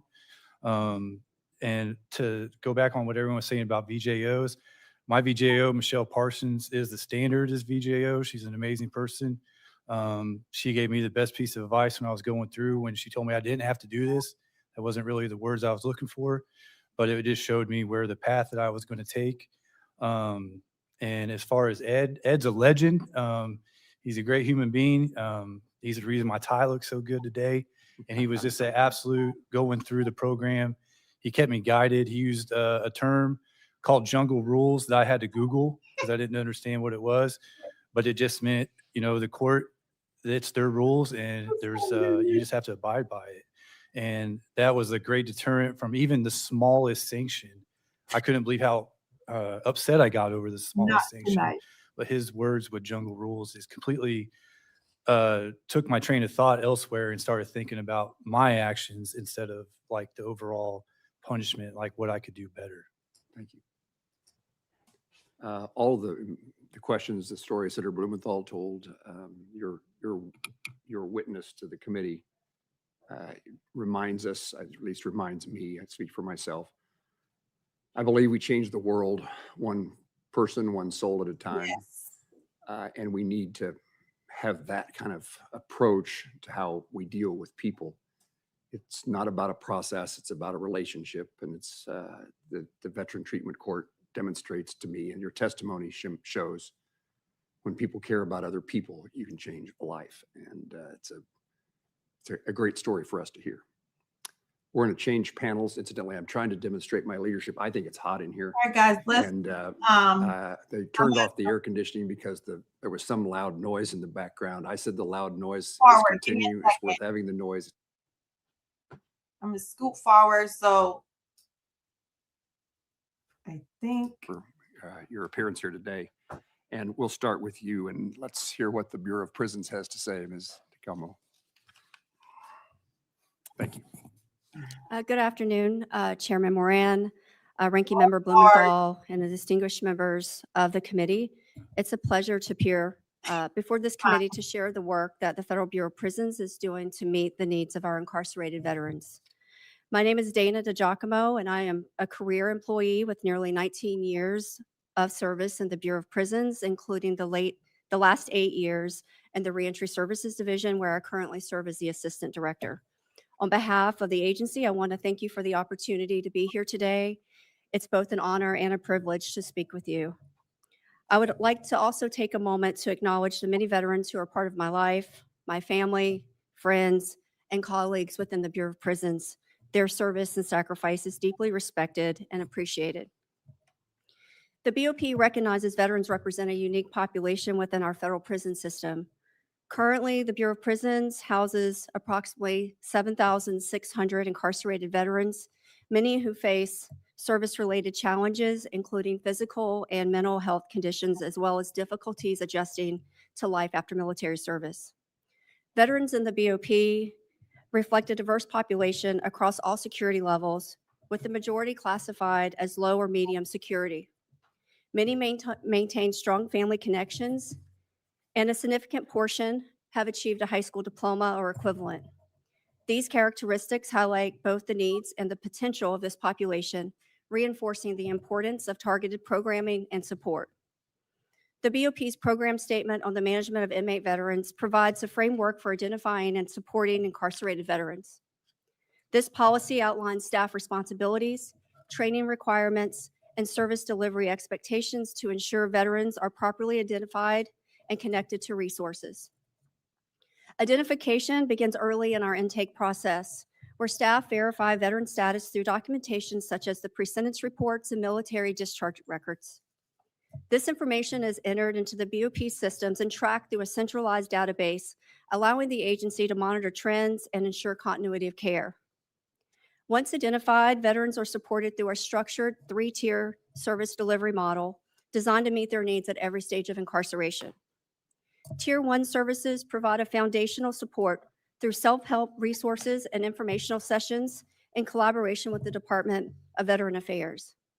Tier 2 services include structured workshops, support groups that address resilience, wellness, and service-related challenges such as post-traumatic stress and traumatic brain injury. Psychology services plays a key role in delivering individualized treatment based on these assessed needs. Tier 3 services represent the most intensive level of programming through our Veterans Education Transitional Services, what we call our VETS unit. This is a residential program that operates on a community-based model where participants engage in daily programming focused on education, skill development, and peer support. Institutions such as FCI Inglewood and the developing unit at FCI Seagoville demonstrate the BOP's commitment to expanding these structured environments and improving continuity of care as veterans transition back into the community. In addition to programming, the BOP emphasizes staff training to ensure employees understand military culture and the unique needs of our incarcerated veterans. This training supports consistent service delivery and reinforces the BOP's commitment to this population. Collaboration with external partners is also critical to the success. The BOP maintains strong partnerships with the Department of Veteran Affairs and the Department of Labor to help support the reentry planning and assess to benefits, employment services, and community resources. Additionally, veterans transitioning to residential reentry centers or home confinement are provided the opportunity to engage in activity with the Veteran Affairs representatives to access the benefits, secure services, and establish continuity of care upon release. These efforts align with the goals of the First Step Act by encouraging participation and recidivism, reducing programs and productive activities. Veteran-specific programming supports skill development, strengthens support networks, and improves outcomes for individuals preparing to return to the community. Supporting justice-involved veterans is not just a policy priority, it's a responsibility. Every individual in our custody deserves a second chance and the opportunity to make meaningful change in their lives. Our goal is to ensure that the time in our care is not just time served, but the time that serves a purpose, equipping them with the tools, the support, and the opportunities needed to successfully return to their communities. And I'm happy to respond to any questions that the committee may have. Thank you very much. Dr. O'Toole. This the VA guy, y'all. Listen. Can't even hear him good in the mic. Today, I'm honored to highlight the work the Department of Veterans Affairs is doing to Here we support go. justice-involved veterans as they navigate the legal system and re-enter their communities. VA's Veteran Justice Program ensures that justice-involved veterans are identified early and connected to VA services that support accountability, recovery, and long-term stability. VJP specialists engage veterans in courts, jails, prisons, or community settings to encourage responsible decision-making, facilitate behavioral health, and other needed care, and support reintegration consistent with community safety.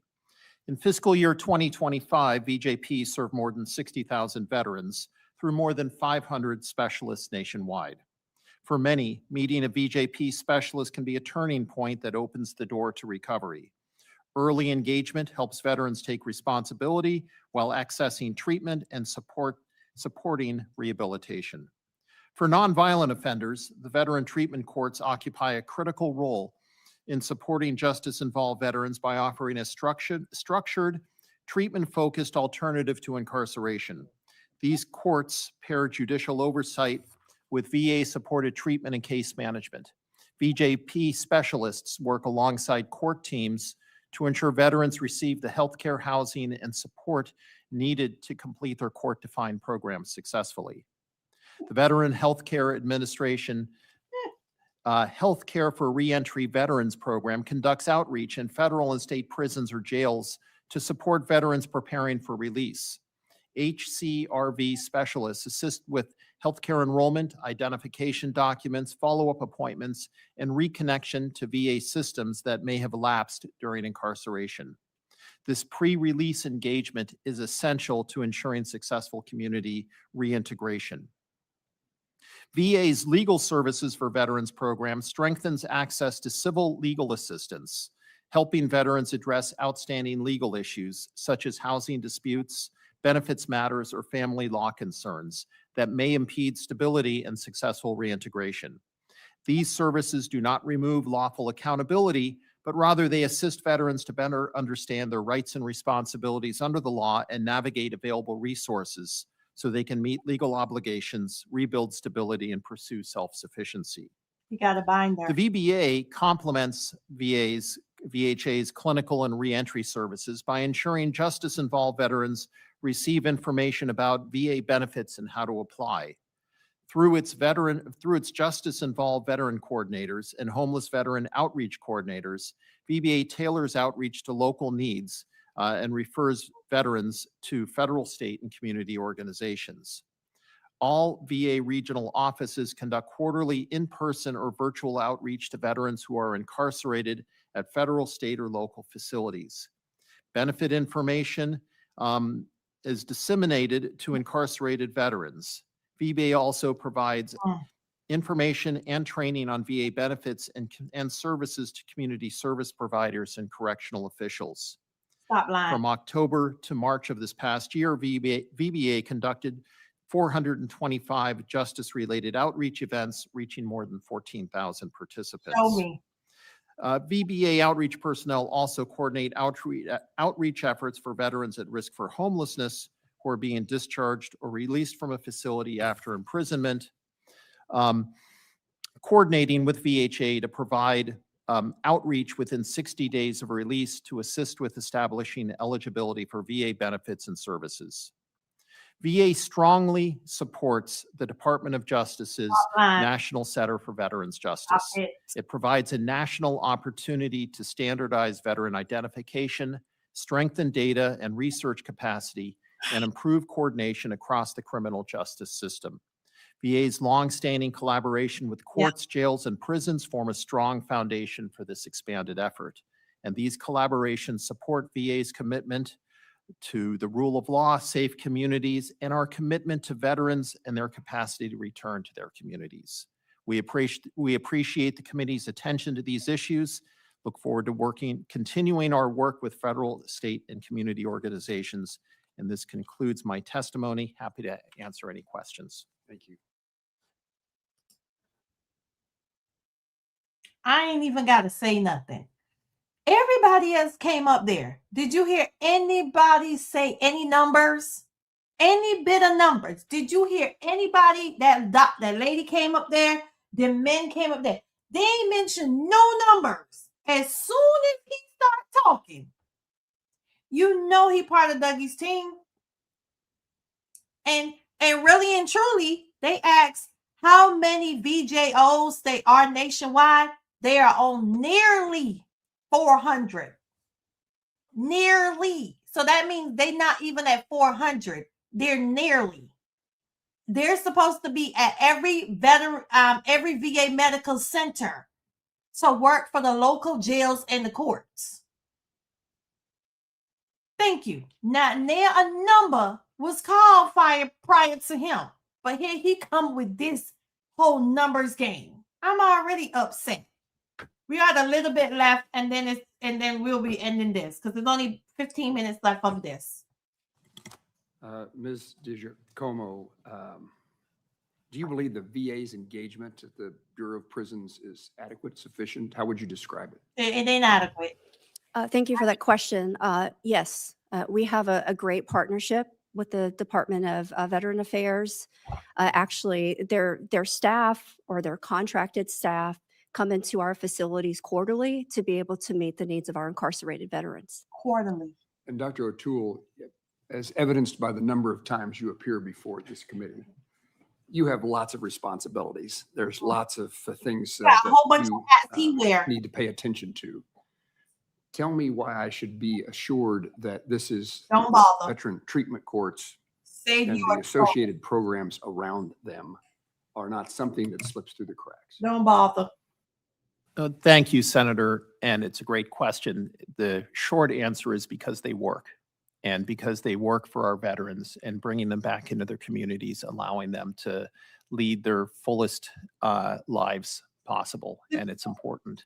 We have 515 veteran justice outreach specialists currently who do God's work. Where they and at? having been a primary care provider in the VA for 20 years, and a shout out to Rich Flynn at the Providence VA, these guys make a huge difference in reconnecting veterans, keeping them from becoming homeless, getting them back into the workforce, bringing them back and connected with their communities. And I think our first panel really just sort of reinforced all the reasons why this is what makes the VA a special place. Tell me about staffing. Thank you. Thank There's you. been a lot of talk in this community, in this Dougie committee, Tucker staff. since the beginning of last year about Baby, don't get me staffing at the stuff like VA. that. We're assured by the Mary. Department of Veterans Affairs that the people necessary to fulfill the responsibilities is sufficient, adequate, and doing their job. Is that true in this program? I think it is, sir. I think, just to level set with some numbers, we currently have 515 veteran justice outreach specialists employed in the VA. We have about a 9% vacancy rate, which for most programs, that's kind of within the norm of expecting an influx and efflux out. Each medical center is required to have at least one veterans outreach specialist, and obviously we have many more in most of our facilities. And we currently staff 747 veteran treatment courts, as well as go to upwards of 3,000 prisons and jails with that staff. Oh, 550. The thing that and we have a budget of $75 million appropriated from Congress to be able to do that, and we spend all that money. The issue, however, I do want to emphasize is this is a program we would love to see grow. Those 747 treatment courts, there is a capacity for many more. As the program grows, we will staff accordingly. This is a priority for us, and I do hope that we can grow this program. My understanding is that FY25 is the 75 million that you mentioned. FY26 is 82 million. So there is, and that's grown since the numbers I have go back to FY22 when it was 53. So there is interest in Congress in support through the appropriations process. Where the money going? For this program. Let me ask a couple of specific questions, and I'll turn to my colleague, Mr. Banks. Incarcerated veterans lose access to VA-delivered care while in custody. How does the VA provide continuity of care for veterans with serious mental health or substance use conditions upon release? Let me get close. Thank you, and it's obviously with Senator King's legislation, that's something that he's looking at as well. And I appreciate Congress's interest on this. And I know I previously testified on the Hill, on the House side for similar legislation. When a person is incarcerated, they become a ward of the state in where they are incarcerated. And so the VA does not, by legal authority, have the ability to provide care direct clinical care while they are incarcerated. Our job in the context of the Veterans Justice Outreach and Effort is to make sure that we can create a seamless transition from when they are released to get them back into the VA as quickly as possible and seamlessly as possible. And this is where the VJO specialists play a very, very critical role. And as I mentioned in my own experience, having the VJO specialist, directly participate in bringing that patient to clinic and making sure that they are plugged in and getting the care they need is a critical case management step that really makes a difference. And that's just one element of all the work that they do to reconnect people. And that's why the program works. Finally, you mentioned your support for the National Center for Veterans Justice. Is there a plan in place to coordinate with DOJ that effort? There is. I can't speak to all of the specifics of that plan, but we have dedicated leadership within VA that have a longstanding history of working with DJO and working and helping develop the center and staffing to those needs. And we look forward to that continued collaboration. Thank you. Senator Banks? Thank you, Mr. Chairman. Ms. DiGiacomo, did I say that right? Yes, sir. Close. DiGiacomo. Can you talk more generally about the relationship between the Bureau and the VA, but can you be more specific? Is it just the two of you who communicate? Are there task forces that are between the two departments? Can you be more specific about what that rhythm of communication looks like between the two? She don't know. Absolutely. So as I mentioned in my opening statement, like we have that 3-tiered model. We have veterans scattered all across the Bureau of Prisons, and those that are at institutions under our Tier 1 model. We have self-help resources. We have staff that are dedicated at our institutions, whether it be our special population coordinators. These are individuals that are helping our special populations, such as our incarcerated veterans. We also have reentry affair coordinators who are also assisting that population. So those individuals are reaching out directly to those local VA points of contact that they have, who are working collaboratively together at that local level in the community in which our institutions This sit. is new, or is this what we've always done? I mean, help me. Honestly, I don't know the history. I know as long as I have been in the Reentry Services Division, this has happened as far as this collaboration and working directly with the VA. I think that's what separates the Bureau of Prisons maybe from some of the state systems, that we are both at this federal level. So we have the ability to share data more easily, such as when our individuals come into our custody. Not only are we asking them if they served and we're looking at their pre-sentence report, but we're also making that outreach to the VA through data sharing to cross-reference, which makes our communication between the two, I think, a little bit more easier than maybe from a state level. Would you say it works? Absolutely. And what would you say we need to do better? Where do we need to do better between communication and collaboration between the two? Please. I think communication. What are you working on? Well, I would say one of the things that we're working on is, resources, right? I think it's no surprise the Bureau of Prisons is in need of desperate resources. We need more people to help in this area. What we'd love to have is support coordinators at every single one of our institutions to be able to help the population. Because Specifically work with veterans. yes, yes, sir. Dougie, cut the chops, please. I think what you do is really important. And I know that you know this because you said it, homelessness drives incarceration, and incarceration leads to homelessness. So it's true among veterans, true among everybody else. Can you talk about the Bureau of Prisons' national reentry strategy and how that aims to break that cycle? Oh, Absolutely.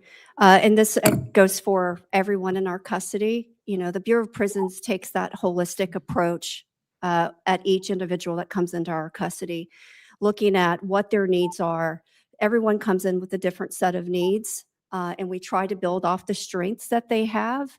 So we start there by looking at what are the needs, what got them here, and what are the gaps that need to be filled, and how do we approach filling those gaps, whether it be with educational programming, is it with programming as it relates to trauma or PTSD or those things that do affect our incarcerated veterans, and making sure that they get that programming that's going to set them up.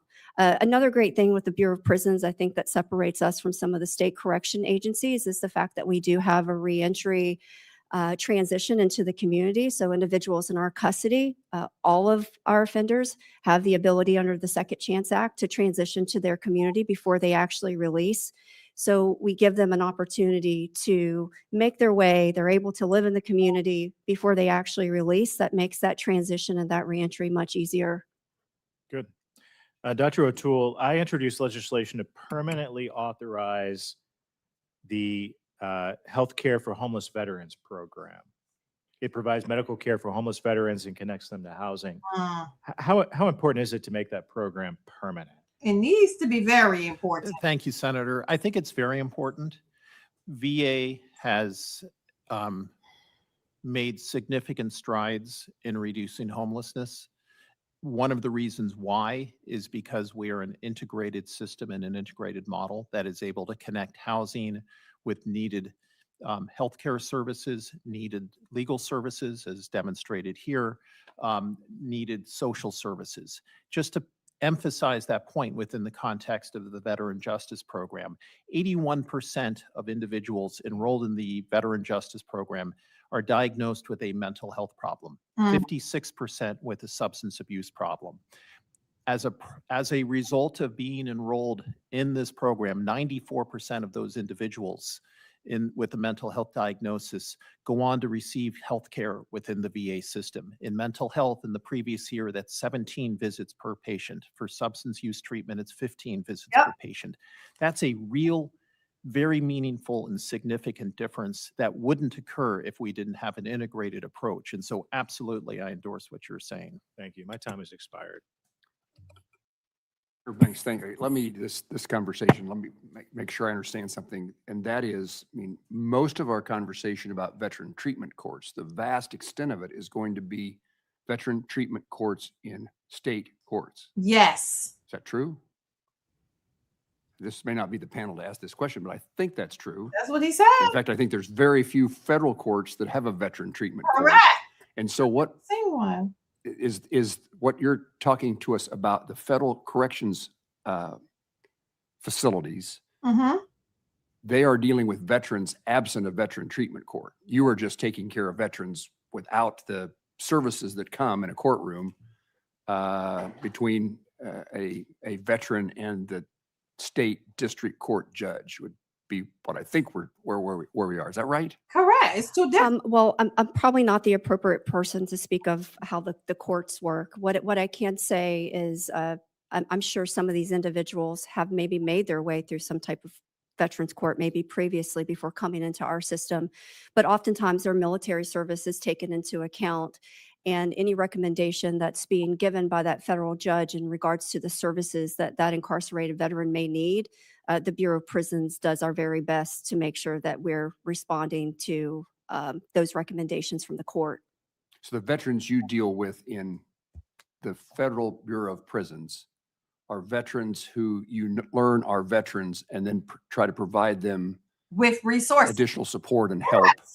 Or you're trying to follow a federal judge's direction on how that veteran should be cared for? Yes, sir. Okay. Anything else, Senator Banks? I want to once again thank our witnesses, both this panel and the previous for their testimony today, our committee and members that were here and our audience that participated as well. Each member has 5 legislative days in which to submit statements or questions for the record. Any senator who would like to submit a question for the record, please do so in a timely manner and ask our witnesses to respond to any questions they have received following today's hearing in a timely manner as well. With that, the hearing is adjourned. Thank you. So much to unpack here, so much to talk about, because I was waiting until she finished. Now, Veterans Court is only for state court. There is no such thing as veteran court in the federal court. Okay, I want you guys to understand this. So them bringing the Bureau of Prisons lady with the mop on her head there was pointless. Okay, the onlyest reason the federal court really knows that an inmate is a veteran is because it's listed in their file, their veteran status, because they're asked, while, while they're doing the investigation or whatever the case may be. So them bringing her is pointless. That's federal prison. Veterans court is for state. It's for state. So when you go to state prison, the VA needs to have somebody to go to the state prisons to talk to the veterans. So I don't even know why they decide to bring her to that table, because veterans court is for state courts.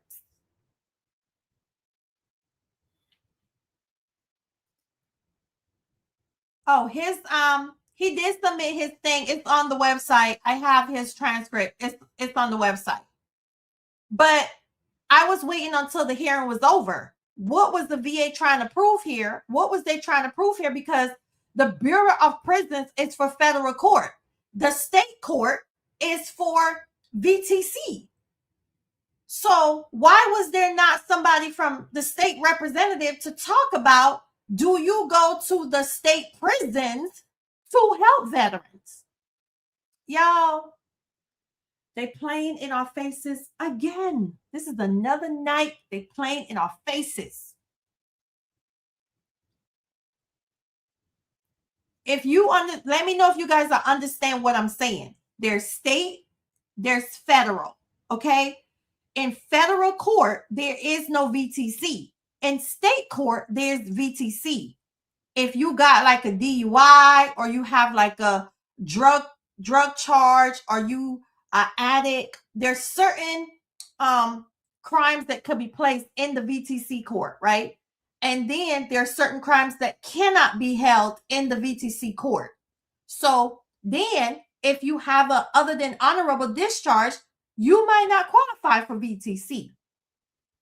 There's so much to unpack here, y'all. So much. So that little blowover that they just came with the Bureau of Prisons, that doesn't do anything. She's sitting there with that mop on her head. Ain't happening. We need these VJOs to go to the state prison. This is why I tell you guys, the people that's sitting at that table at the committee, sometimes they don't even know what they're talking about. Okay? Because VTC is state court.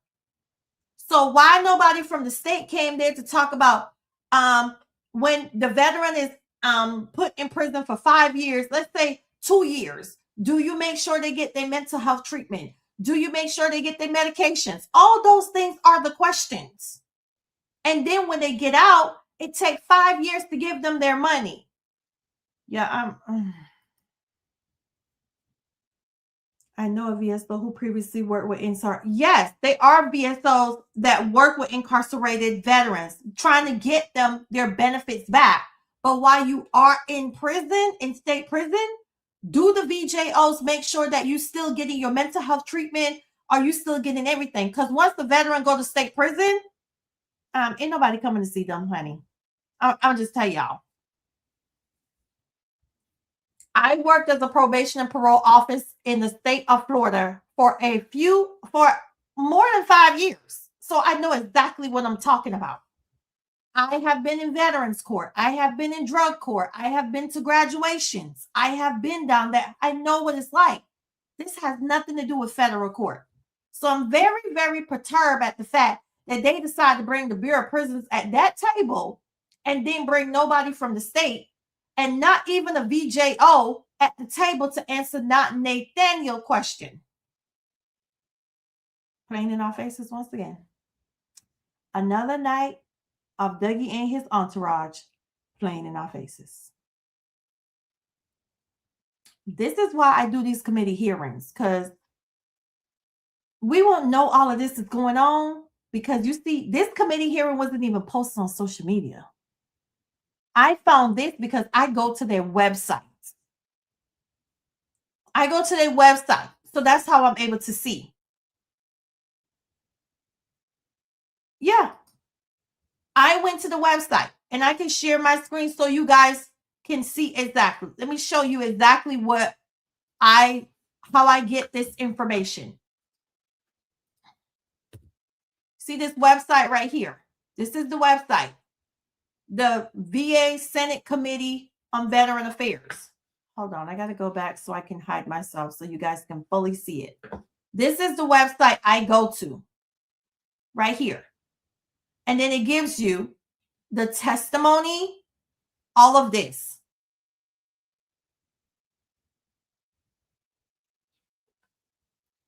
So I'm able to download all the testimonies. You can download what they talk about, all of this. This is where they keep all the information.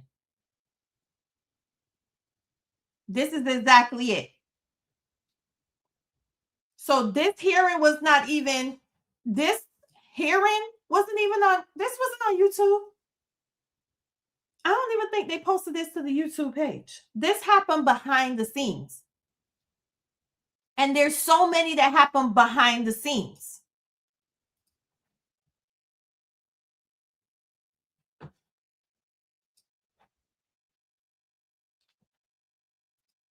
This is what's coming up.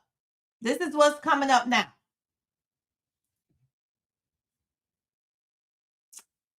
See? These are all the hearings that they have. So if you guys don't go and look up the hearings, you won't know half of this is happening, because we didn't know that this was happening. We had no clue. Protecting those who serve a review of the VA police operation. I don't have to review that because, you know, they cut the police jobs at the VA. Look as though this program isn't a per se a priority. Correct. So you guys, we got to do the research. We have to do the research. That we will not know none of this is happening if we don't go on their web. We don't know, because half the time they post stuff on YouTube, they only post what they want. This is happening behind the scenes. And if you realize the other day, Dougie's hearing was only being streamed by The Hill and I think PBS. It was not streamed on their YouTube Senate committee hearing page. It was not. Did you see what she said? They swept the VA cops, were all swept under the rug. Yes. There are not too many VA police at different locations. They cut the jobs. There's a lot for us to unpack, guys, a lot. And we will continue to have our lives. I will do as many videos as I can so you guys can get the real deal. But you know, I tell it like it is. I tell you what you need to hear, not what you want to hear. They're playing in our faces, because why didn't you bring somebody from the state courts to sit at this table and talk about what's happening? You brought them judges, and you heard what that man said, y'all. Did y'all hear what he said? He said he was a commander too. And he put people out. He discharged people on the wrong pretenses.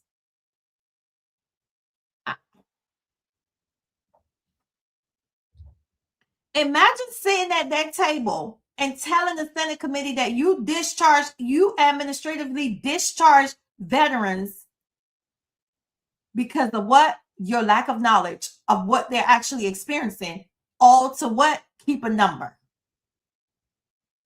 And now they need a discharge upgrade in order to get benefits, in order to get help, and in order to get disability. Do you see the cycle here? But then you want them to go to TAPS. The commander don't want them to go to TAPS. They want them in the motor pool. They want them fixing the aircraft. They want them doing everything else, when their future is not a priority. But then you want to kick them out, and then you only want to give them 5 days, and they're supposed to do all this stuff. Y'all, pay attention. Pay attention here to the pattern. The pattern of behavior needs to be fixed, but nobody is addressing the pattern of behavior. Nobody. I've gotten people come to me, oh, they only gave me 5 days to get out. Oh, I only had 3 days to get out. And he sat at that table tonight and said he was the one making the decisions, and he apologized for what he was doing. And now you guys hear how long it takes for a discharge upgrade. The wait is forever. This hearing is Exhibit A concerning the commander's testimony in the court of law. Correct. The wait is forever. If you don't have medical documentation, they're going to kick it back, and then you'll lose that opportunity, and then you only have one more chance after that to apply for a discharge upgrade. You get 2 tries and 2 tries only. And then on the second try, you have to tell them what new evidence you are going to submit. I'm going to get off my mountain because, you know, I can go all the way, but I wanted to bring this to your attention. If you know of a veteran who you think will qualify for Veterans Treatment Court in your city or your state, because it's not in federal courts, please Google it. Please let them know about it, and they can apply for it. I don't care if you apply and hear no, apply and hear the no with instead of not applying at all. That's all I'm asking for you to do. If you know of a veteran that's going through something that needs legal help, Google for some legal resources.